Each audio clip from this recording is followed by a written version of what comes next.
Olá, boa noite. Vamos dar início a mais uma Conversas com quem gosta de criar, mais uma conversa. Torcendo que a chuva permita, né, que nós tenhamos uma noite agradável. Boa noite, Mônica, boa noite, Carol. Eu vou convidar os artistas, vamos ver se tudo vai dar certo hoje. Porque a chuva está intensa, né?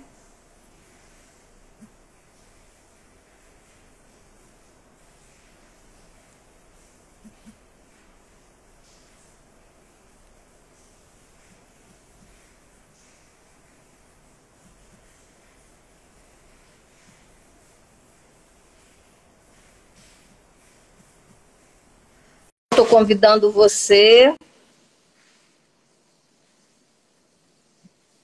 Massuelen, você está por aí? Estou enviando o convite para você também.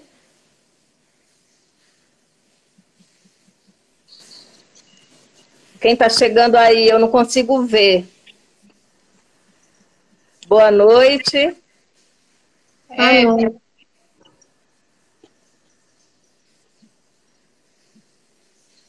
Oi, quem está aí? Ebsol. Eu não estou vendo vocês, nem Hebe, nem Massuelen. Vocês entraram, vocês têm que receber o convite que eu enviei e aí vocês aceitam. Você tá no computador? Não, eu tô no celular. Então não sei por que você não tá me vendo. Não, eu tô lhe vendo. Se você tá me... Tá. Eu que não tô te vendo, né? eu tô... acho.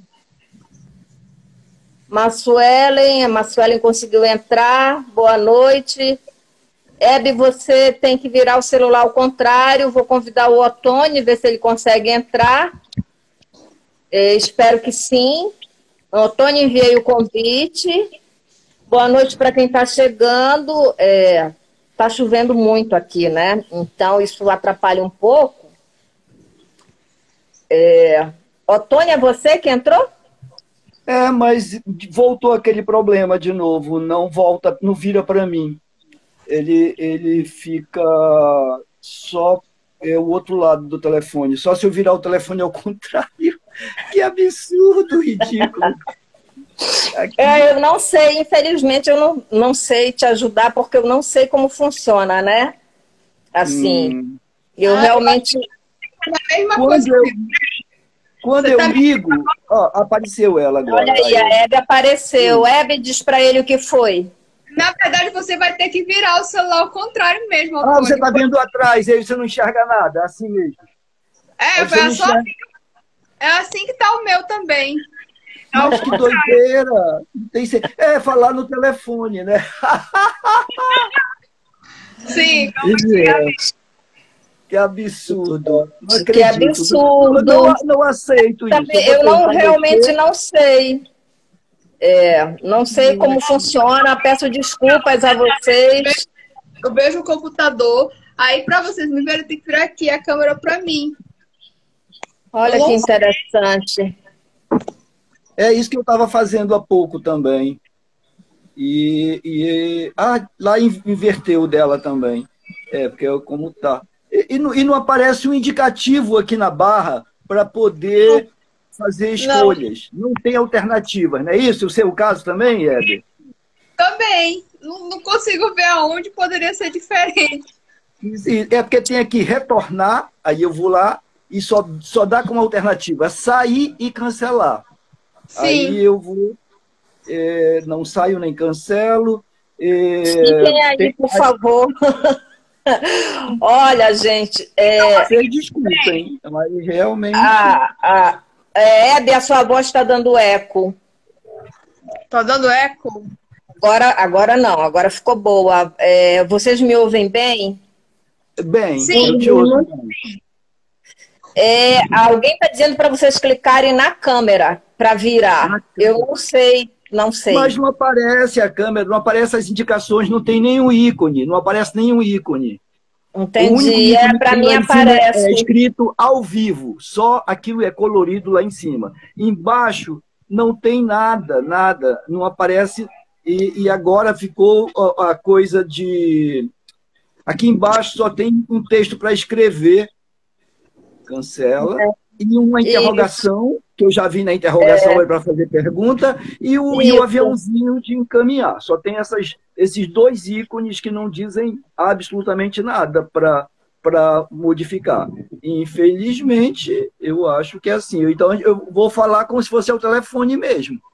Né? Vou virar Isso. o telefone e ficar aqui. Aí vocês têm que me alertar qualquer maluquice que eu fizer aqui, porque eu não sei o que é que vai dar. Desculpem a minha ignorância, mas eu já avisei. Eu sou fóssil do outro século. E até faço questão de chamar atenção para isso, viu? Uhum. Então eu vou Então, virar, tá? Eu não vou deixar de ver vocês, que eu acho esquisito. Eu tô aqui com o computador ligado para ver se eu conseguiria fazer no computador também, mas eu não tô conseguindo também. o computador não aceita o Instagram, não funciona, nem Pois tente. Tem que ter no celular. Marcelen, fala aí para ver se eu estou te ouvindo. Oi, boa noite. Ah, sim, estou te ouvindo bem. Gente, vamos começar então, porque Vamos. a gente vai conversando e não sei, infelizmente eu não posso ajudá-los, peço desculpas, mas vamos tentar conversar assim mesmo, né? Pelo menos as pessoas vão ouvir vocês. Eu já sei, eu acho que é uma coisa melhor, eu vou focar por um trabalho que está aqui atrás de mim. Isso. E pelo menos fico falando, olhando para o trabalho, assim. Isso, boa. Espero que não vá dispersar isso. Tá bom. Qualquer coisa eu viro para trás. Bom, eu vou fazer umas questões para vocês e aí vocês vão falando, né? Ou por ordem, ou quem quiser começar, né? Mas para vocês falarem um pouco da trajetória artística, né? Quando começa, até onde foi, até onde está, as influências que sofreram, as referências, né? Que são inúmeras, mas é só para falar algumas. Falar um pouco do processo criativo, né? As escolhas temáticas, a pesquisa, a liberdade, o esporte. Eu anotei aqui o que você mandou outro dia. Estou com isso tudo aqui na minha testa. E depois as dificuldades e facilidades na vida do artista. Quem quer começar? Eu acho que o professor Tony, falo professor porque ele foi meu professor, né, na graduação de artes visuais. Eu acho que o professor Tony tem bastante know-how aí para falar alguma coisa. Bom, não sei. Vocês são mais jovens, talvez. Talvez eu tenha menos tempo aí pela frente. Perdoa o meu humor nada muito leve, mas é um pouco a realidade. Bom, eu vou tentar ser objetivo, que também para mim é sempre um exercício. Sempre pode revelar coisas. Então, eu vou contar um pouquinho do que sou eu mesmo. Eu sou Otônio Moreira de Mesquita, amazonense, nascido na beira do rio. Na verdade, eu não nasci em cidade alguma, eu nasci numa fazendinha lá em Altais, essa área que está toda ameaçada pelos garimpeiros e por outras questões. E por uma questão do destino, meu pai desapareceu no Rio e a minha mãe nos trouxe para a cidade, então eu fui criado em Manaus desde 1 ano e meio de idade. Bom, isso parece não ter nada com a vida artística, mas tem, porque depois de adulto eu encontrei os cadernos da minha mãe, que ela descrevia aqueles lugares, as coisas, os sonhos lá da solidão dela, com 8 crianças, que eu era o 8º filho. E aqui eu vi quanto eu tinha herdado dela, mas só descobri isso muito tardiamente, quando ela já tinha partido, que eu não conhecia esses textos dela. Mas, enfim, eu desde criança desenhei muito, desenhava, tinha uma coisa compulsiva com o desenho, mas também não entendia nada como arte ou como artista, era só uma necessidade. E isso foi o que me conduziu, por grande parte da vida, porque era onde eu me refugiava, que eu acredito que eu tivesse uma dosagem de autismo muito alta, que essa coisa de fazer isso, que deveria ser chamado de arte por mim depois, é que me segurou e me manteve.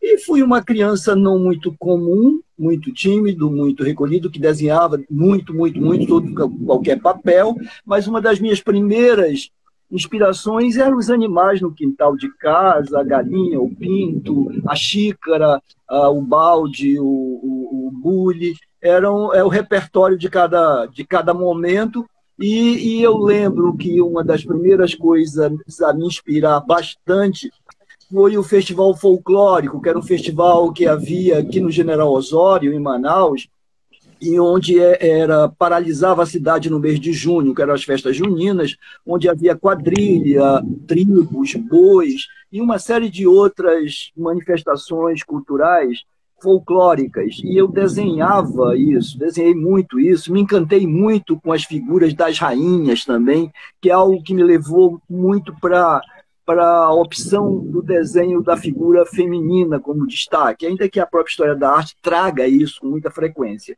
Bom, isso foi uma das primeiras coisas. Eu fiquei desenhando dentro de um limite muito restrito até 1975, quando eu fui para a Pinacoteca do Estado, onde eu fiz um pequeno curso de iniciação a desenho e pintura com o artista Manuel Borges, e tinha alguma participação do Van Pereira. Isso, bom, vocês não tinham nascido ainda, mas eu estava já prestes a entrar na universidade, e foi muito legal, porque a partir dos comentários do Borges, eu pude colocar no primeiro plano aquilo que às vezes era só a borda do meu trabalho, porque eu continuava desenhando aquelas coisinhas, aquelas caras e bocas, que eram que as pessoas estavam em volta preferiam. Então, eu acho que isso é fundamental pensar logo como um dos aspectos do rompimento com aquele seu universo restrito, pequeno, doméstico, da sua vizinhança, que é fundamental para que um artista cresça ou tenha uma ampliação no seu repertório, porque o que eu vou entender é que nós como artistas, vamos criando ao longo da vida, criando um repertório. E é nesse sentido, vocês me perdoem, eu estou correndo assim porque eu estou tentando dar conta logo, depois tiver alguma questão, a gente pode concentrar. Mas, então, depois da Pinacoteca, eu entrei numa coisa mais surrealista, talvez até por influência do Manuel Borges, mas eu diria que Dalí, Magritte, eram um dos que mais me inspiravam ainda naquele momento, lá na década de 70. Lembrem-se que não havia... A TV ainda era uma coisa incipiente em Manaus, tinha poucos anos. Não tinha um mundo próximo a essa coisa que vocês conhecem. A televisão ainda, até 73, nem era direto, era tudo videotape. Então, nós estávamos atrás do tempo. E eu era um garoto que trabalhava de manhã e de tarde, estudava à noite. E depois, só na universidade é que eu tive uma certa liberação desse tempo, é quando eu comecei a ter uma circulação maior e uma compreensão mais ampla do mundo, que, graças à universidade, eu penso ter compreendido algumas questões, o contato com outras pessoas, porque o mundo familiar ele é sempre muito reduzido e deve ser sempre questionado, sim. Então, isso na questão do desenho. Eu desenhava basicamente lápis de cor, essas coisas básicas. Na Pinacoteca tinha nanquim e tinta óleo. E tá, tudo bem, continuei fazendo o curso de jornalismo, e quando eu concluí jornalismo é que eu fui para Belas Artes, que aí foi uma mudança considerável, porque imaginem vocês que eu fui para o jornalismo. Então, grande parte daquele meu repertório mais lunático, mais fantasioso, era bastante criticado naquele momento da ditadura militar. Então, eu também tive uma consciência dos problemas sociais e políticos do país e comecei a ter uma abordagem muito mais, eu diria, uma abordagem mais política e social. Tanto que a minha primeira individual vai chamar Fruto Urbano, que, na verdade, olhando para trás, eu vejo como uma coisa panfletária, que discutia toda a injustiça social, uma série de coisas que eram e deveriam ser discutidas sim, só que faltava, naquele momento, eu meio que desconectei da questão formal e abracei somente a questão do conteúdo, que esse eu acho que é um problema que afeta ainda as problemáticas contemporâneas. E, nesse sentido, eu fui caminhando, a Belas Artes me fez retomar a questão da forma, então eu fui para a gravura e fiz cursos em paralelo, eu fiz cursos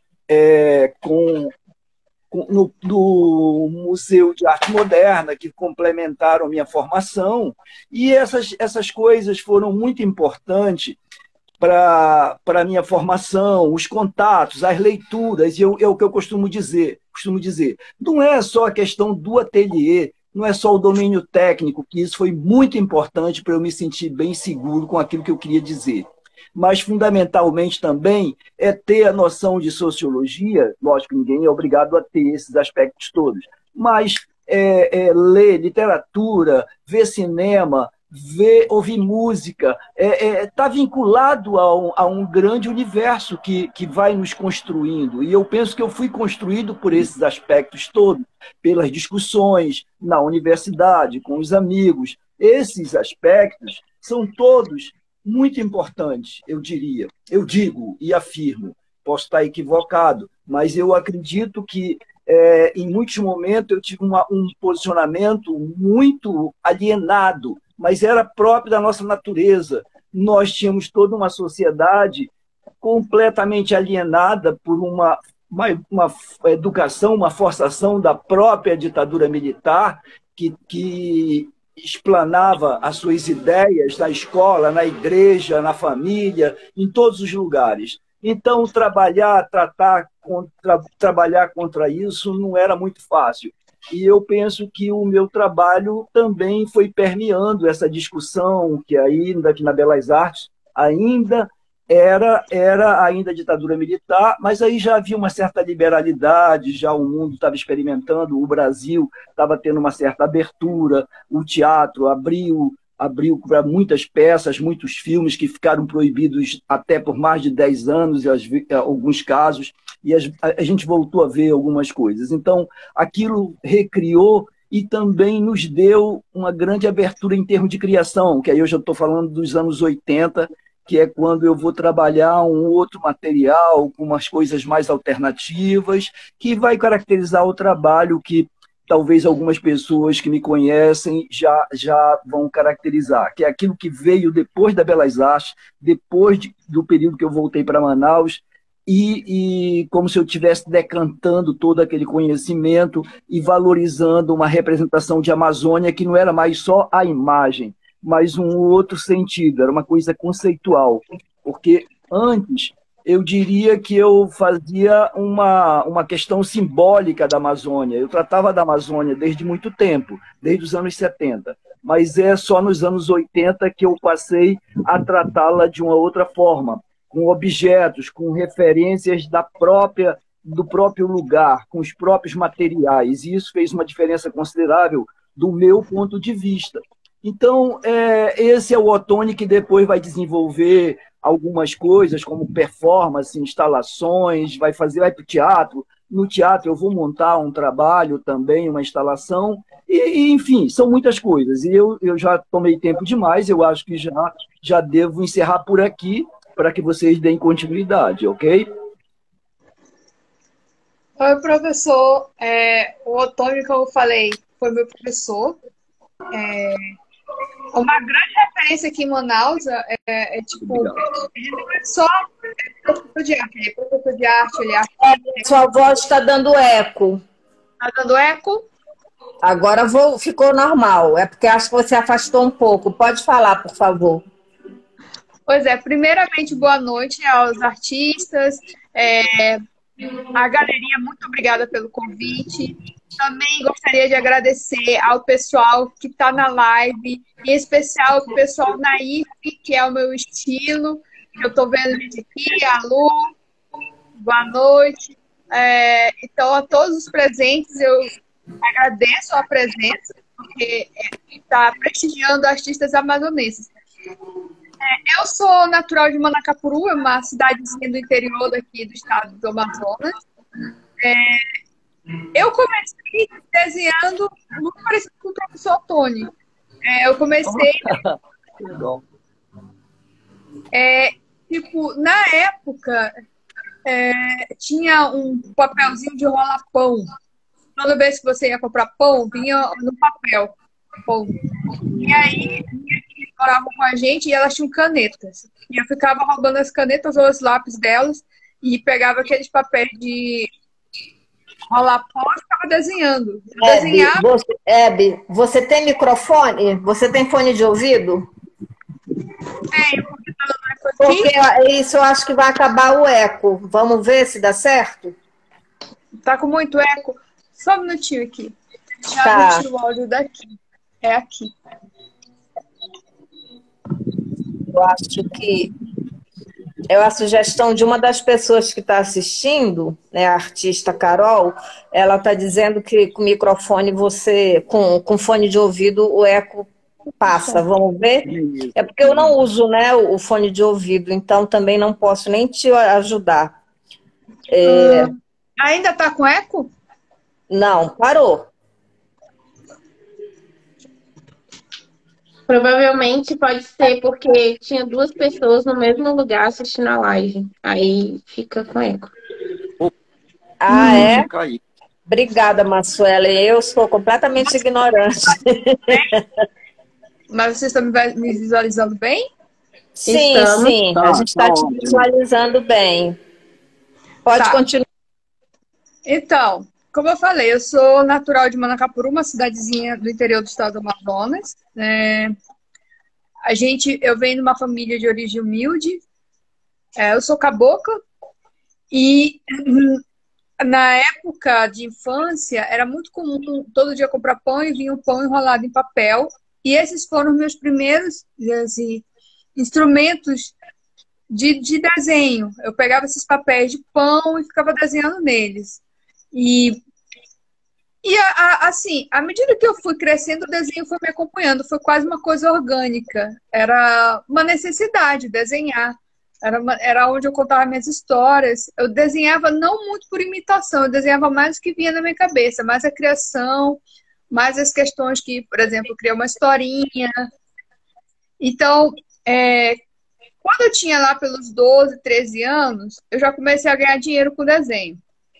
Porque, assim, na época não tinha essas impressoras que tem agora e tal, o pessoal manda fazer trabalho em gráfica, não tinha isso. Então, tinha os alunos que tinham uma certa habilidade com desenho para fazer os cartazes e tal. E aí, eu comecei a fazer trabalhos para outros alunos e a cobrar também, né? Porque quem trabalha de graça quem canta de graça é galo, né? E aí, começou a vir... O meu primeiro dinheiro mesmo, assim, meus primeiros trocadinhos foi por meio do desenho. E com o tempo, eu fui fazendo já não só trabalhos de escola para outros colegas de turma, eu já fui fazendo trabalhos para enfeitar salas de aula de professores. Aí eu fui começando a trabalhar também com lembrancinhas de aniversário, com painel de aniversário. Cheguei a fazer até painel de casamento. Então, durante, assim, a minha adolescência, a minha juventude, o dinheiro que entrava para mim era por meio da minha arte, por meio do meu desenho. Quando eu fiz o ensino médio, eu fiz o ensino médio técnico. Eu sou técnico em contabilidade, depois eu fiz o curso de... Eu sou graduada também em contabilidade. Quando eu fiz a graduação de contabilidade, quando eu terminei a graduação, eu disse assim, não, eu gosto mesmo de arte. Eu vou fazer arte. Só que é o seguinte, no mesmo ano que eu passei no vestibular da UFOM para artes visuais, eu também passei para o concurso público da FEAM e passei e engravidei. Eu era super jovem e estava grávida. E aí eu tive que escolher entre um trabalho que pudesse me dar uma certa estabilidade para criar meu filho e fazer a faculdade de artes. Então, a primeira vez que eu passei em artes, eu larguei o curso. Eu não cheguei a cursar. Inclusive, era lá no UFAM, eu cheguei, inclusive, cheguei aí numa aula, tinha o professor Otônio lá, só que eu tinha que escolher e eu precisava sustentar meu filho. Então, eu fui fazer E quando que você começa a faculdade? É lá que você avança no seu processo criativo? É porque assim, durante minha juventude toda, eu fazia trabalhos, eu não via como arte, tá? Eu via como fosse um trabalho quase tipo, quando você encomenda uma roupa numa costureira, quando você faz um trabalho que precisa de uma habilidade, né, de técnica, tipo quase de artesanato. Na minha adolescência, Sua voz está dando eco de novo, Hebe. de novo. Aí, pode ser. Então, durante a minha juventude, eu trabalhava com arte, trabalhava fazendo, pessoas pediam cartazes, pediam painéis, pessoas pediam lembrancinha de aniversário, e eu trabalhava dessa forma. E aí, quando eu terminei o ensino médio, aí eu fui para o mercado de trabalho mesmo, e aí foi quando eu escolhi entre a faculdade de arte e entre o concurso público, eu escolhi o concurso público porque eu tinha que sustentar meu filho, eu tinha engravidado também, tudo no mesmo ano. Aí, eu fiz a faculdade de contabilidade, fiquei trabalhando e tal. Aí, passou-se bastante tempo. Aí, eu passei no concurso para São Paulo, fui morar em São Paulo. Foi em São Paulo que eu percebi realmente que eu sou apaixonada pela Amazônia e que a Amazônia me fazia muita falta. E aí eu consegui transferência para Manaus. Foi nessa volta que eu voltei para Manaus, eu fiz de novo o vestibular, e aí eu passei para a Faculdade de Artes, e eu fui fazer à noite. Aí eu fui cursar à noite. E aí quando eu já estava lá cursando, isso já tinha um bom tempo, né? Teve um edital para a Bienal na IFES do Brasil de 2016. Até então, eu fui fazer arte porque eu gosto de arte. Eu sempre gostei de arte, fui apaixonada por arte, gostava de desenhar, mas eu não me via muito como uma artista. Eu fui me sentir mesmo artista na faculdade de arte, com as coisas que eu vi, com as coisas que eu aprendi, com as pessoas que eu convivi.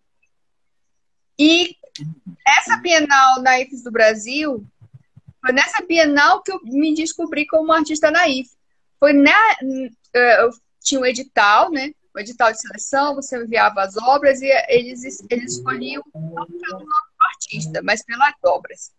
E aí eu tive um trabalho selecionado, um trabalho que fez muito sucesso nessa Bienal, foi uma Bienal muito grande, que foi em Piracicaba, depois ela também teve uma itinerância em São Paulo.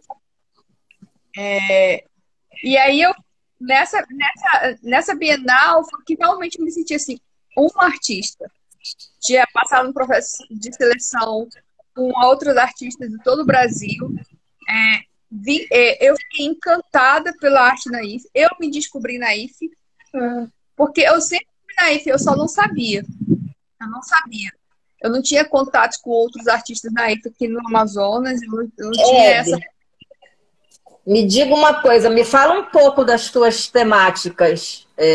Que tipo de temática você usa, os seus suportes, o que você pesquisa? Na verdade, sim, a minha temática principal é a Amazônia. A minha temática principal é a Amazônia porque é o lugar onde eu vivo, é o lugar que me cerca, é o lugar que me inspira. Então, a minha temática principal é a Amazônia. As técnicas que eu uso, geralmente eu gosto de usar tinta acrílica, porque tinta a óleo não me faz muito bem. Então, eu trabalho bastante com tinta acrílica, com tela, com papel. São na verdade, os materiais que mais eu trabalho. Até pelo espaço, até pela disponibilidade também. Então, eu já trabalhei com outros materiais, mas é o material mais recorrente. Então, essas artes que tem no meu Instagram, por exemplo, a maioria em papel, cartão ou em tela. E com o uso da tinta acrílica. A temática principal é realmente a Amazônia, né? É a minha temática mais recorrente. E o meu estilo é na IFE. eu sou artista na IFE. Como eu falei, na Bienal da Arte do Brasil, que aconteceu em Piracicaba, que eu participei, é como se meus olhos tivessem aberto para um mundo que eu não conhecia. Eu acho hoje a arte na IFE uma das artes mais importantes e mais criativas do Brasil. Eu só não acho que ela é muito valorizada assim pelas grandes galerias ainda. Mas ela já começou a entrar, por exemplo, no MASP, por exemplo. Esse ano nós tivemos vários artistas que participaram de exposição comigo, em outros locais, como artista naif, que estavam no MASP esse ano, com Marca Armésia. Acho que tinha um outro artista que eu não estou me recordando o nome agora. Mas, assim, é a arte que eu acho mais... Para mim, né? Também eu sou suspeita de falar. Eu acho a arte mais criativa que está sendo produzida no Brasil no momento. Principalmente em pintura. Eu acho, assim, uma explosão de cores, temáticas e de criatividade, assim, que me encanta. Então, eu me identifico muito com a arte daí. Ok. Mas acho que aqui no Amazonas, onde eu vivo, não tem muito essa pegada. Então, quando eu participo mais de pessoas fora do estado.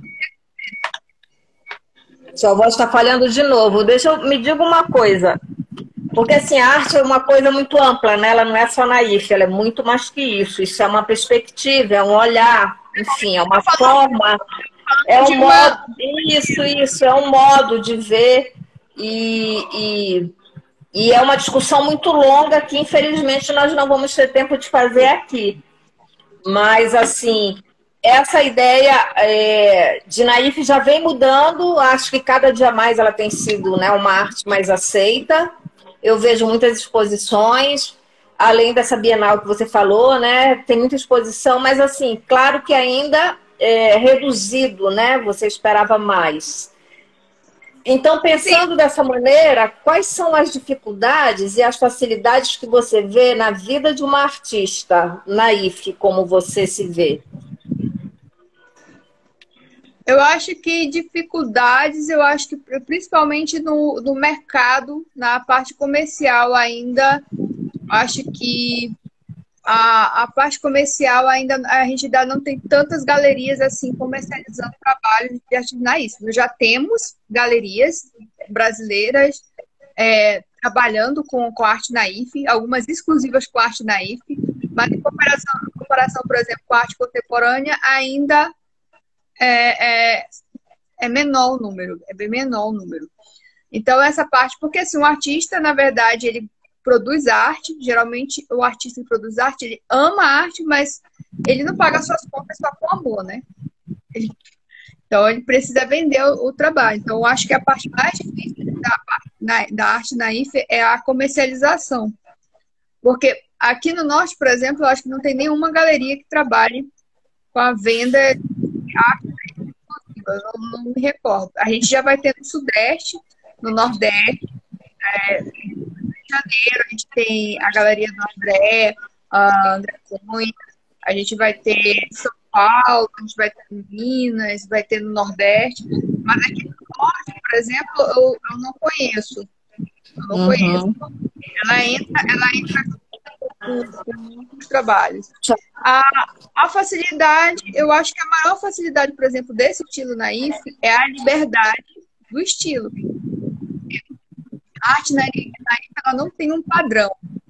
Tá? Por exemplo, você trabalha com arte realista, ele vai ter um padrão, vai ter um estilo acadêmico, Está dando eco na sua voz de novo. Até quando você falou estilo realista, aí para mim começou a dar eco, não sei para os outros que estão assistindo. Entendi. E agora? Tá bom. Tá bom? Pois é. Então, no caso da arte naif em específico, ela não existe um padrão. Cada artista tem o seu próprio estilo. Então, a gente vai ter artistas que eles têm um estilo mais cartoon, uma coisa bem mais solta. Vai ter outros artistas que são um trabalho mais complexo, cheio de detalhes, de volumes, perspectiva. Tem outros trabalhos que são bem coloridos, como é o caso da Lu, que está assistindo a nossa live. A gente vai ter... Cada artista faz o seu estilo. Tem uma liberdade muito grande de técnica. Seu estilo e sua técnica. Então, tem artista que trabalha com madeira, tem artista que trabalha com tela, tem artista que trabalha fazendo sua tinta. Então, tem uma enormidade de possibilidades. E essa liberdade, para mim, é muito importante, porque, por exemplo, a minha arte, ela não é uma arte realista. Ela não é uma arte que quer imitar uma fotografia. Nunca tive essa obsessão ou essa busca. Eu não quero imitar uma foto. Eu quero criar algo novo. E eu acho que isso é uma coisa maravilhosa na arte, tantas possibilidades. E o artista tem um dom muito grande, que ele pode transformar a sua imaginação em realidade. Isso é um poder muito grande. Isso é um libertador, transformador. Então, essa possibilidade do artista imaginar e transformar a sua imaginação em realidade é algo lindo, é algo quase mágico, assim. É o que você considera uma facilidade na vida artística? Eu acho que não é nem uma facilidade, é uma possibilidade de transformação. Porque, assim, a arte, ela não é só decorativa. A arte, ela tem muitas outras possibilidades. A arte, ela é a expressão da alma, sabe? E o artista, ele consegue transformar a sua imaginação em realidade. Ele consegue fazer aquilo que ele está imaginando vir para o mundo real e ser mostrado para outras pessoas. Outras pessoas passam a ter acesso, de alguma forma, à alma do artista por meio da sua arte. Bom, então, eu tenho uma pergunta para você, mas eu vou fazer depois. Eu quero deixar a Massuelen falar. Quero, assim, falar para o público, né, que a galeria está em Belo Horizonte. Eu convido muitos artistas mineiros, mas convido gente de São Paulo, do Rio. Hoje convidei vocês dois do Amazonas, o Otônio. O Otônio foi meu professor, mas ele não lembra. Existia, acho que não existe mais, era um espaço pequeno de arte e eles faziam cursos de extensão de pintura e eu fiz. E ele, Jair e Arnaldo, artistas do Amazonas, me deram esse curso, mas isso faz muito tempo. Então, vou deixar a Massuelen falar. Eu acho que é 1984, lá na Galeria Frânio Castro, provavelmente. Isso mesmo, olha quanto tempo faz. Que bom que você lembra. A Massuelen é mineira, tem um trabalho magnífico. Sim. Vamos deixar ela falar, depois a gente volta e pergunta, tá bom? Legal. Ok. Boa noite, pessoal, tudo bem? Meu nome é Massuelen. Eu sou daqui de Sabará, né? Região metropolitana de BH. Estou mais próxima a Orange, né? É um prazer estar aqui com vocês. O meu trabalho, eu falo que efetivamente não consigo colocar hoje em dia uma data quando eu comecei a desenvolver os trabalhos artísticos. Eu sou filha única de uma mãe que tem outros 9 irmãos. E a arte sempre foi uma influência na minha vida desde muito nova. E também uma forma de se manter, né, dentro desse processo de criação da minha família. Apesar de ter muitos irmãos, a minha mãe me criou sozinha. E isso fez com que ela me colocasse em diversos cursos de arte desde criança. Então, eu fiz pintura, fiz balé, fiz teatro, fiz música. E todo esse processo, ele foi se desenvolvendo quando eu fui ficando mais velha. Mas eu segui a carreira dentro da psicologia. Me graduei enquanto psicóloga, dentro da psicologia social. hoje em dia ainda exerço essa função, trabalho aqui em BH, no restaurante popular de Belo Horizonte, com pessoas em situação de rua, e trabalho concomitante com a minha carreira artística. E o meu trabalho, ele é voltado muito para essa vivência do cotidiano dentro dessa realidade de uma família preta, vivendo numa cidade extremamente colonial, como é Sabará. E as outras vivências ao entorno e essa influência que a geografia da cidade, a etnografia e a iconografia da cidade fazem no nosso cotidiano.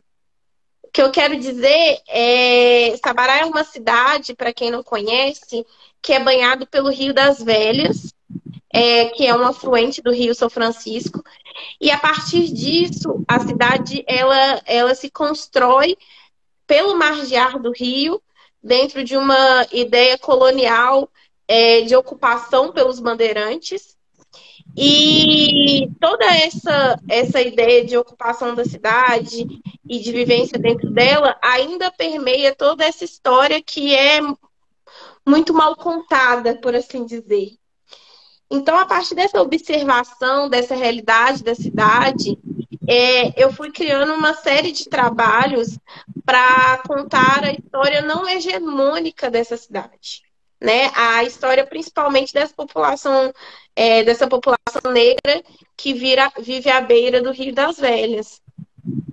Sabará, ela passou por 2 grandes enchentes nos últimos anos, que foi o ano de 2020 e agora no ano de 2022.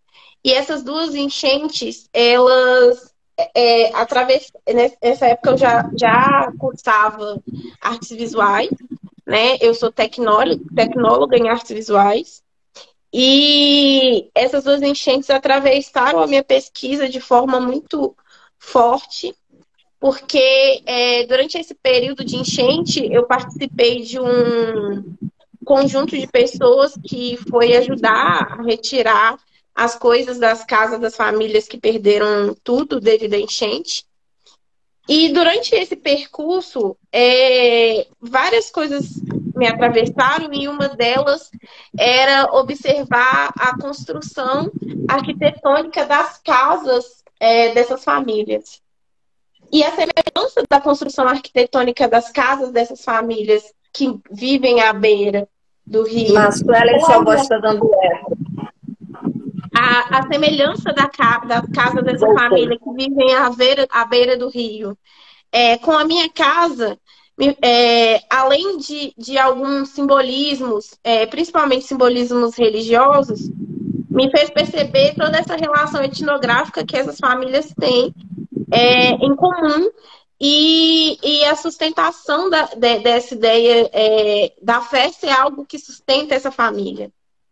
Então, a partir disso, eu fui desenvolvendo trabalhos de resgate de cartas trocadas entre essas famílias e de fotografias, de resgate das fotografias do cotidiano que essas famílias, inclusive a minha família, tem, e desses tipos de registro, né, que são fotografias vernaculares, que a gente chama, né, dentro do processo de pesquisa, e de ressignificação dessa história através de diversas modalidades de arte, né?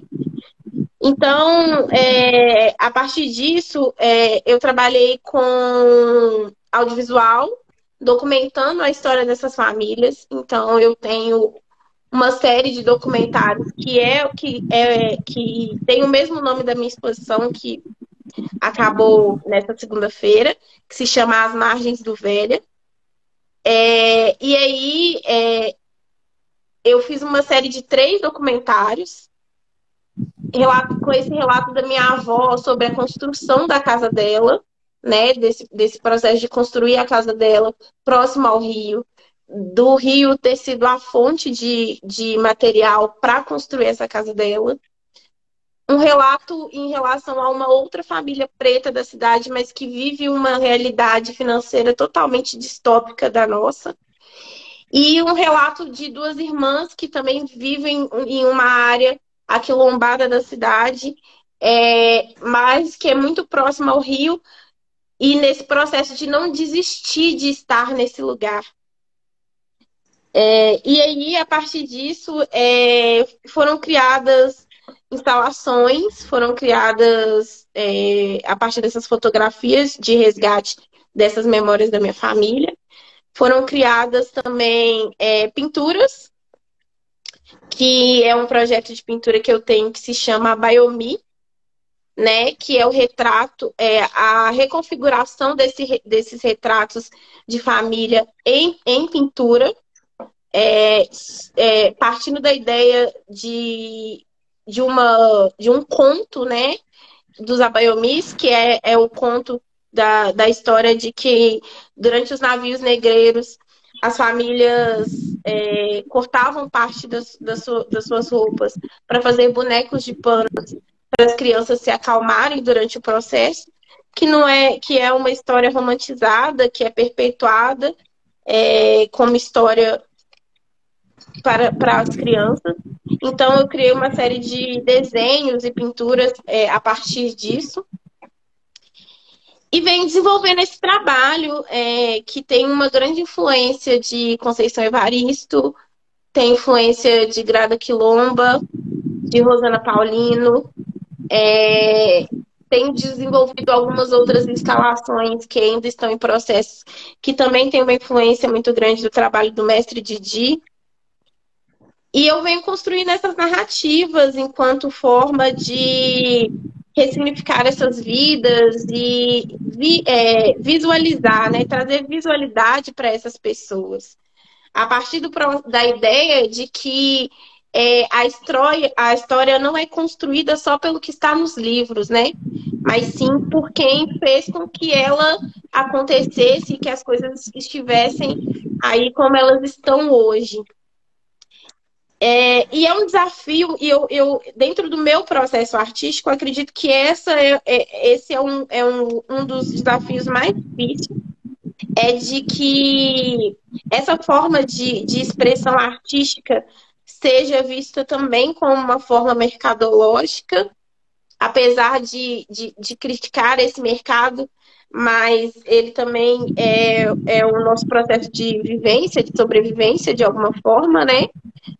Financeira, para a gente continuar produzindo, a gente tem que vender arte.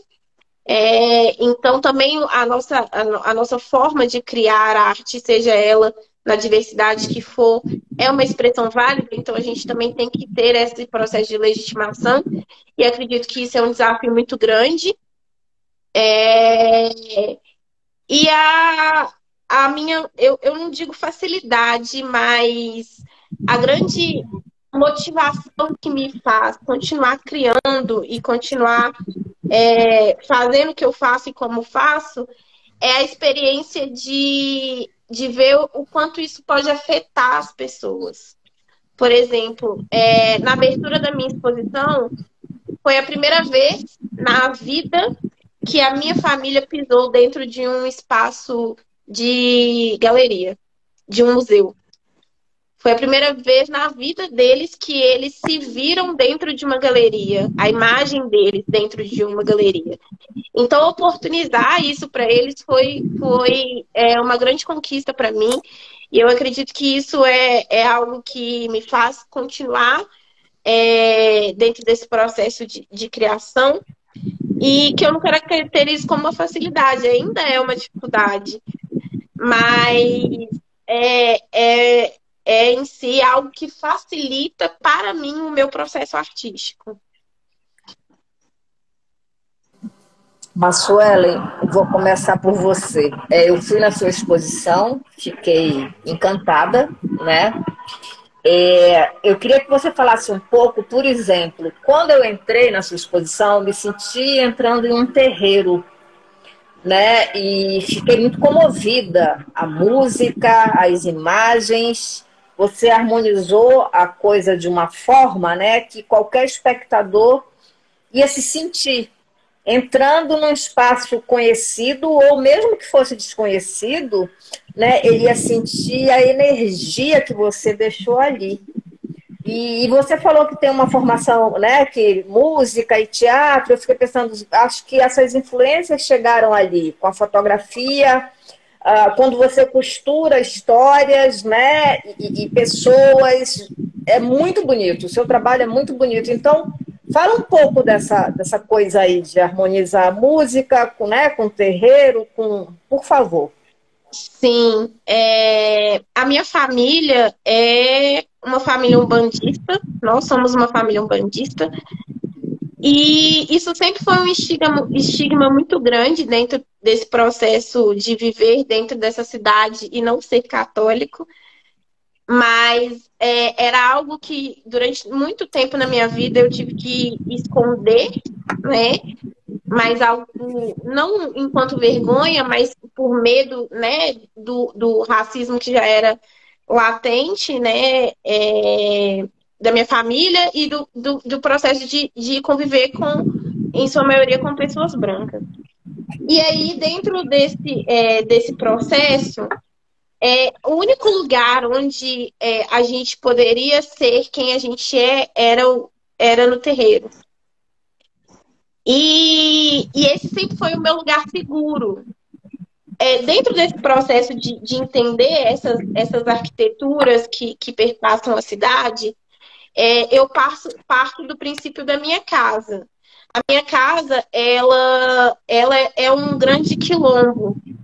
A primeira casa é a casa da minha avó, a casa do fundo é a minha casa, em cima da minha casa é a casa do meu primo, ao lado a casa da minha tia-avó, em cima da casa da minha tia-avó a casa do meu tio, ao fundo a casa do meu primo, e embaixo da minha casa é o nosso terreiro de Umbanda. Então essas 7 casas que compõem esse espaço têm um espaço em comum, que é o nosso terreiro, é o lugar onde eu cresci, é o lugar onde que eu aprendi, que eu caí de pé de manga, que eu soltei papagaio. Enfim, essa vivência toda, essa construção e essa harmonia para mim, essa significância que eu dou para esse terreiro, é aquilo que eu chamo de terreiro. E eu quis trazer isso para o espaço da galeria, para transmitir também a possibilidade das pessoas que estariam ali dentro daquela exposição de reviver as suas próprias memórias, de se transportar para um lugar de segurança, sabe? Então, toda a construção expográfica foi pensada nisso. E a partir disso, a pesquisa ela se desdobra em diversas questões, que é a minha tentativa também de ser um chamado para a importância de nós todos, né? Perpetuarmos essa cultura, né? Que é a cultura da Umbanda, que é a cultura diaspórica como um todo. Então, eu comecei a reescrever os cantos do nosso terreiro e recantá-los, né? Regravá-los. E aí, enquanto experiência imersiva, esses cantos foram colocados na galeria para tocar em looping, para também harmonizar com esse processo. E as mulheres, né, que são a grande influência da minha vida, né? Eu sou uma mulher criada por muitas mulheres, né? Por mulheres fortes e mulheres independentes. Aqui na nossa família, a gente brinca que a gente tem um gene de parir homens, né? Quando a maioria das mulheres da família engravida, pare homens. Mas os homens sempre se vão e as mulheres sempre ficam. Então, a gente tem todo esse processo de vivência e as fotografias foram escolhidas por causa disso, né? Elas são uma homenagem às mulheres que me criaram, às minhas avós, a minha bisavó, as minhas tias, a minha mãe, as mulheres que me construíram dentro desse processo da Umbanda, dentro desse processo da fé dentro desse, e que fizeram com que eu valorizasse esse lugar seguro, porque o mundo lá fora, fora desse lugar onde eu vivo, não teria esse mesmo peso e não faria com que iria me doer, sabe? Então, é isso. Em resumo, né? É isso.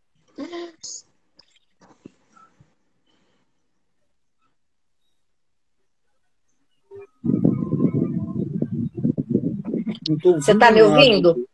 Agora Pronto, vou. Agora Eu estava aqui pensando o quanto é importante o seu trabalho, né, para a nossa sociedade. Porque a gente precisa de mais Massuelens mostrando essa força da família, da religiosidade, né? Isso a gente ainda tem pouco na arte, eu acho que você sabe bem disso, né? Precisa abrir mais espaço para isso, precisa conversar muito, muito sobre isso, né? Por isso que eu convidei você, queria ouvir você falar, porque rompe com muitas ideias e muitas convenções que estão por aí, que precisam ser repensadas, né?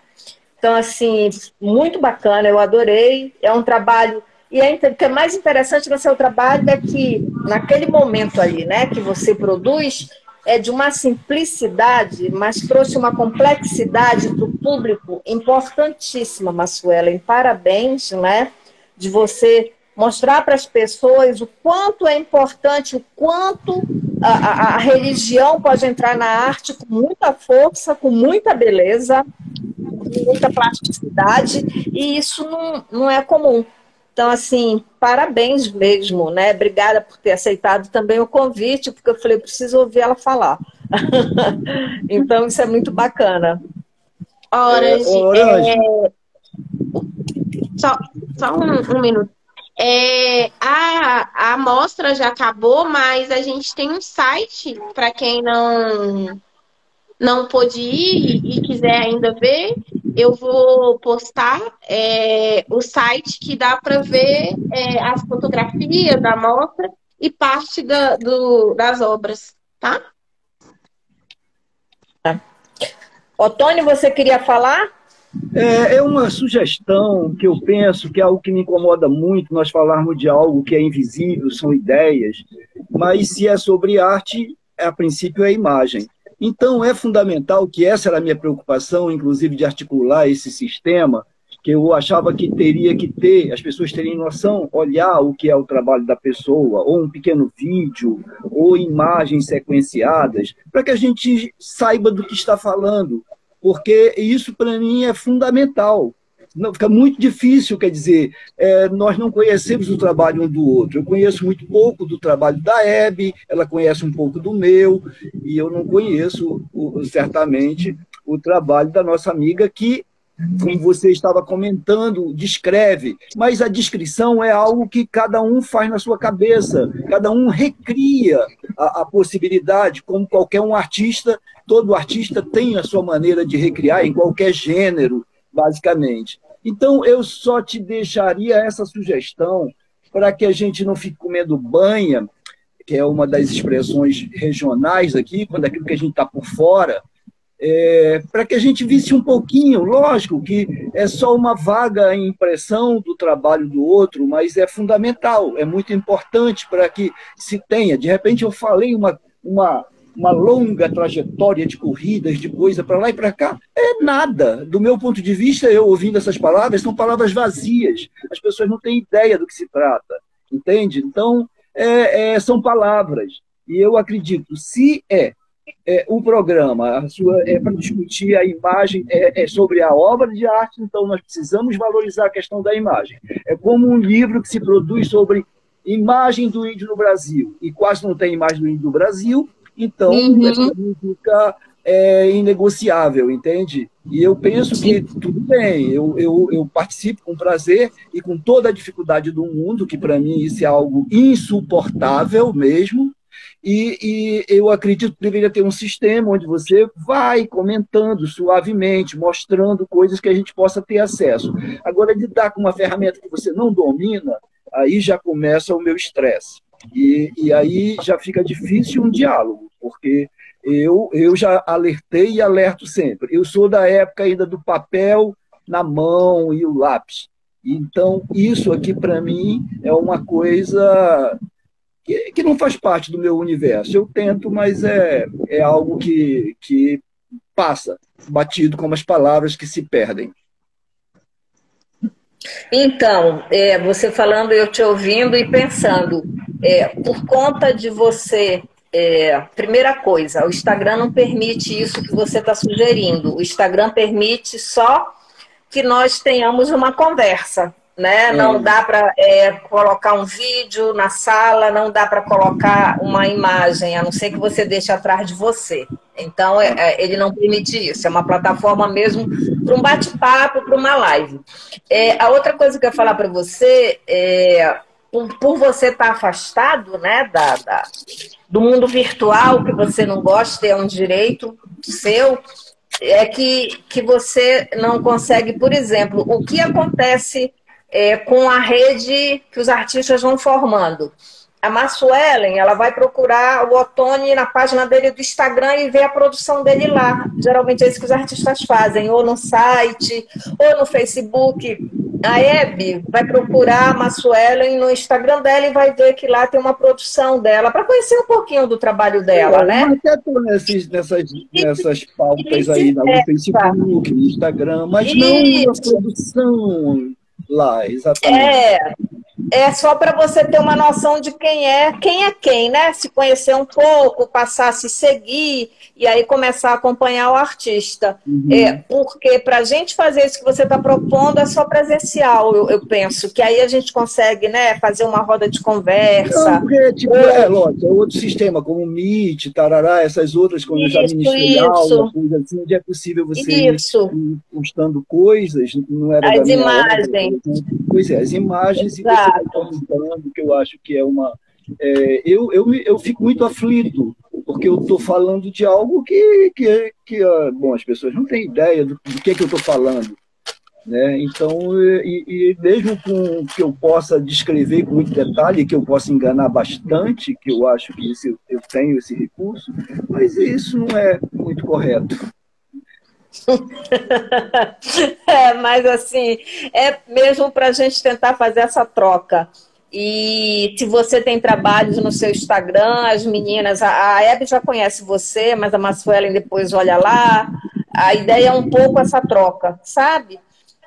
Enquanto a gente não consegue ter uma coisa presencial, né, para poder deixar isso muito mais claro para o público.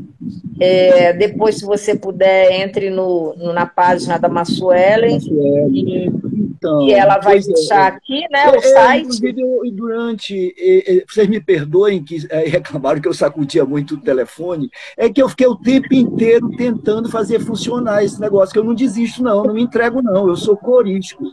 Então, eu queria descobrir qual é a bodega aqui, qual é o botão, qual é a coisa que faz com que eles funcionem. Então, eu fiquei tentando até há pouco. E acabei descobrindo um outro negócio que não parou mais de cair folha em cima da eu estou vendo. Que eu nem sei de onde saiu aquela bodega. Então, bom, é isso. Mas isso é aprendizado. Eu sei que você não gosta das redes sociais, mas assim... Eu esteja impaciente com essas coisas. Isso. O Instagram... Eu quero coisa essencial. Eu entendo você, eu concordo com você totalmente, especialmente em se tratando de arte. Mas o Instagram, a rede social, uma plataforma como o Instagram, ela é a plataforma mais vista no mundo cultural no mundo, né? Então, assim, para a gente que está distante, é uma forma de aproximar, eu sei que é pouco, e de falar um pouco dos processos. Então, assim, sabe, é uma pequena vantagem, mas isso ainda é importante para nós que estamos distantes, né? Senão nós não conseguiríamos conversar. Alguém está falando aqui das folhas divertidíssimas que estão caindo. A Cláudia Bush disse para você não se preocupar com as folhas caindo. Não se preocupe mesmo, porque assim, essas plataformas são aprendizado. Para você ter uma ideia, eu fui fazer um curso para aprender a lidar com... Eu até gostei das folhinhas caindo. Tem tudo a ver com a minha temática também. Eu fui fazer um curso para aprender a lidar com o Instagram. Não é fácil lidar com plataformas virtuais, mas elas nos ajudam a levar a nossa voz para o mundo. Então, isso é muito importante. O Alfredo Araújo está dizendo que é fã da Hebe.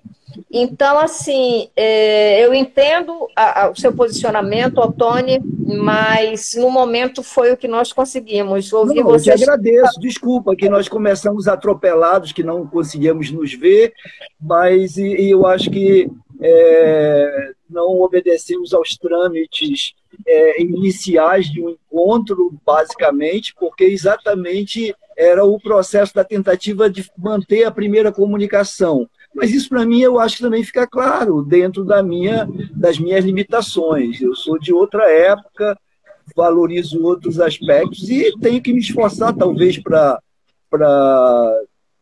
me virar um pouco mais no Instagram. Eu, pelo jeito, sou a Massuela, que realmente dominava aí dos outros. A Sol também ficou aérea, que nem eu aqui. Mas isso é um exercício. Quanto mais você trabalhar com o Instagram, mais fácil vai ficar. Mas isso eu não acredito muito, porque cada vez eu domino uma plataforma, quando me vem outro tipo, outra plataforma com outro tipo de problema, entendeu? Então eu estou sendo pessimista talvez, mas eu já fiz algumas que eu digo, oh, que legal, dominei legal. Aí a outra aula era outra plataforma. Então esse é o tipo da coisa da sociedade volúvel e descartável, que vai descartando tudo. Toda semana muda por um novo tipo. Sim. Eu acho isso insuportável e brigo contra isso. Me perdoe eu ser um chato a reclamar, mas alguém precisa colocar. Porque eu também vou fazer 70 anos, minha querida. Eu espero no ano que vem. Então, respeitem os idosos, por favor. Eu tô rindo aqui, que bom que você fez eu rir. Eu entendo isso, entendo tudo que você está falando e respeito isso, saiba disso que eu respeito. Tem outras pessoas que também não querem, já convidei gente que disse, não quero fazer live, porque isso é uma coisa mesmo que se tornou passageira. Mas essa live vai ficar gravada na página da galeria, então quem quiser depois ouvir vocês, ver as folhas caindo, vai estar lá. Então, assim, o que mais importava, né, a minha intenção era ouvir conversas, concepções de arte diferentes, pessoas diferentes, lugares diferentes. Queria, né, ouvir você, a Hebe e a Massuelen, que eram propostas distintas. Eu acho que isso enriquece a nossa noite, né, enriquece as trocas entre quem assistiu agora e quem vai assistir depois. Mas eu entendo perfeitamente o seu ponto de vista e respeito. Tenho a certeza disso. Olha o Alfredo. O Alfredo estava na live aí. Está me ouvindo, Alfredo? Aí eu ganhei essa pintura do Alfredo que eu ganhei no sorteio. Para trabalhar com arte. Hebe, sua voz está sumindo. É porque você está longe, eu acho. Está me ouvindo? Agora sim. E o Alfredo está vindo agora falando gosto da minha arte. Eu adoro a arte dele também. Essa pintura dele que eu ganhei no sorteio. Linda. Isso aqui eu ganhei de uma outra artista que está naquela mesma foto, que é a Rosa dos Anjos. Uma artista bem conhecida aqui no norte. Aqui, eu estou tentando passar algumas imagens que tem no meu Instagram aqui, só para o pessoal ter uma noção do... Sim, a gente estava vendo. E, inclusive, eu vi que você pinta coisas muito regionais, né? O peixe, o boi, arara, isso é muito bacana. Eu peguei uma imagem sua que é o Encontro das Águas, que é muito bonito. Então, assim, a representação da Amazônia que você faz é muito interessante. Que bom que você trabalha com ela. Porque, na verdade, assim, como eu falei, a Amazônida faz parte da minha vida e ela é não só o que me rodeia, mas o que me inspira. E assim, ultimamente a Amazônia ela tem sido toda atacada, né? Porque a gente nós tivemos grandes problemas de desmatamento, aquecimento global, as cheias do rio. Aqui, por exemplo, eu trabalho, eu estava passando aqui um vídeo de uma exposição minha, uma exposição individual que eu fiz aqui em Manaus, que foi um trabalho de mestrado, tá? A exposição foi um produto do meu mestrado. E justamente ela falava sobre as cheias do rio, a poluição. Onde é que ela está? Tem até o monstro do rio. Eu também trabalho com instalação, com fotografia. Aqui tem uma instalação minha, foi feita com a minha irmã, da minha sobrinha, de arte também, ó. Todo feito de material reciclado, que o pessoal podia entrar na galeria e brincar com as coisas, não mexer. A minha exposição, eu gosto muito que as pessoas interagir de alguma forma. É isso que eu ia falar. A sua voz está sumindo, Hebe. Eu ia falar isso, da interatividade no trabalho, que é interessante. Você quer... as pessoas vão olhar depois o seu Instagram. Deixa eu perguntar uma coisa de você. Você estava falando da fotografia, da instalação, né? E falando que você usa a tela, o papel. O que eu queria perguntar de você é se você não usa os produtos regionais, por exemplo, casca de madeira, folha, semente, porque o Ottoni, que foi seu professor, ele tem isso presente no trabalho dele, né? Tem. Na verdade, assim, produtos regionais, estou falando, sementes e folhas, eu não trabalho realmente muito com isso, não.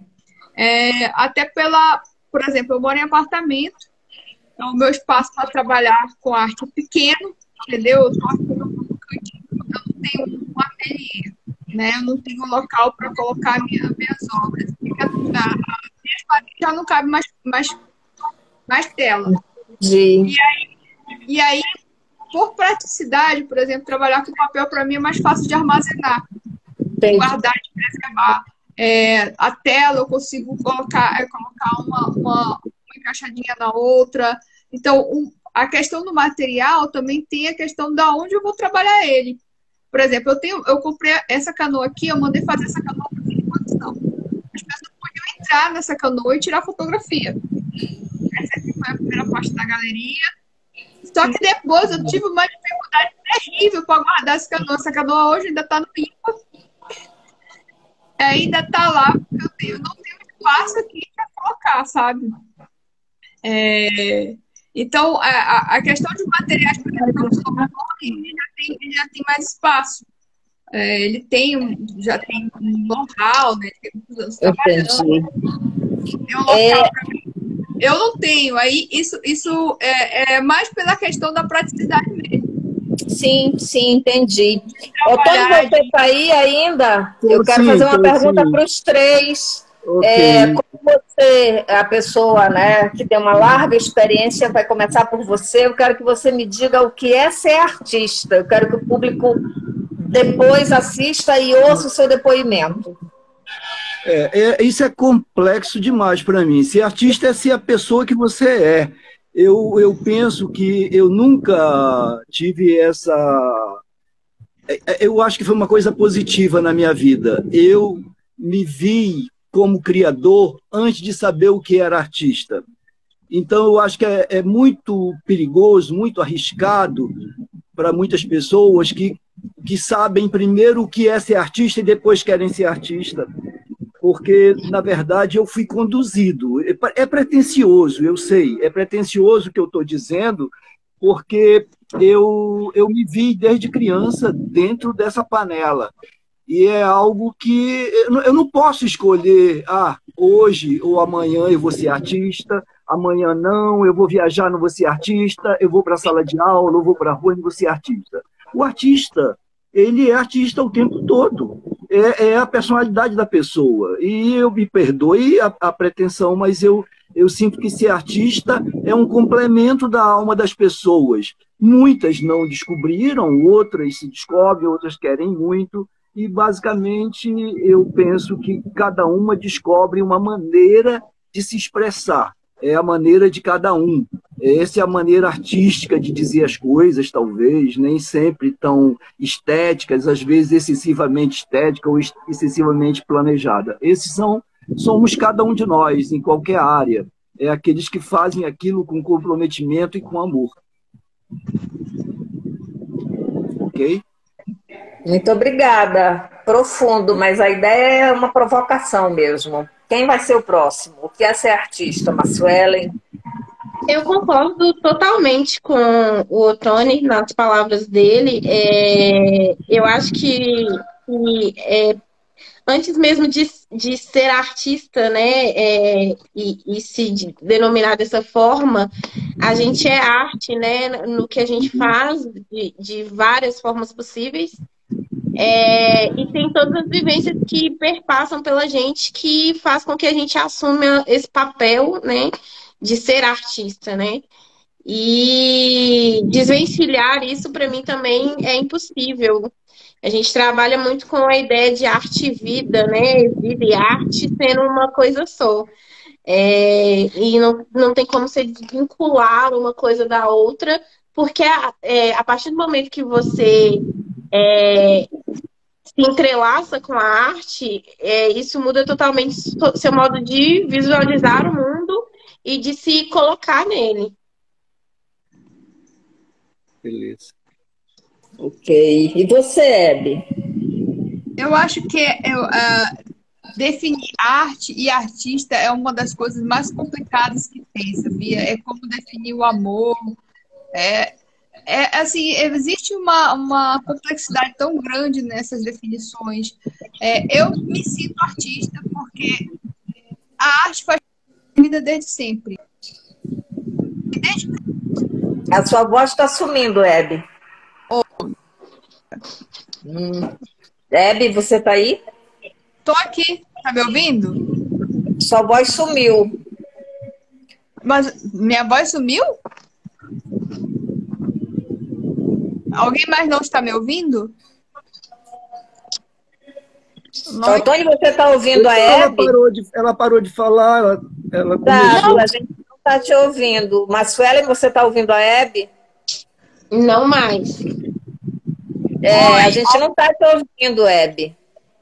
Eu não sei por quê. Eu estou falando aqui bem pertinho. Não estou entendendo. Agora voltou sua voz. Pois é, eu não sei se isso é minha internet, porque eu estou com o telefone bem na minha cara. Eu não estou entendendo porque está falhando a voz. Mas, enfim, eu acho que o artista, ele tem o poder de, como eu falei, de transformar algo que é imagina em real, de alguma forma. E mostrar essa imaginação para o mundo. Porque imaginação todo mundo tem, né? Todo mundo tem. Só que é muito difícil tirar ela da cabeça e colocar ela de uma forma real para que as pessoas vejam, para as pessoas sintam, para que as pessoas ouçam. E, de certa forma, isso revela um pouco da sua alma também. Então, o artista, ele vê algo, eu sinto, né? Eu falo por mim, mas o artista vê a arte como uma necessidade. Assim como uma necessidade de comer, uma necessidade de respirar, a arte, ela passa a ser uma necessidade da nossa vida.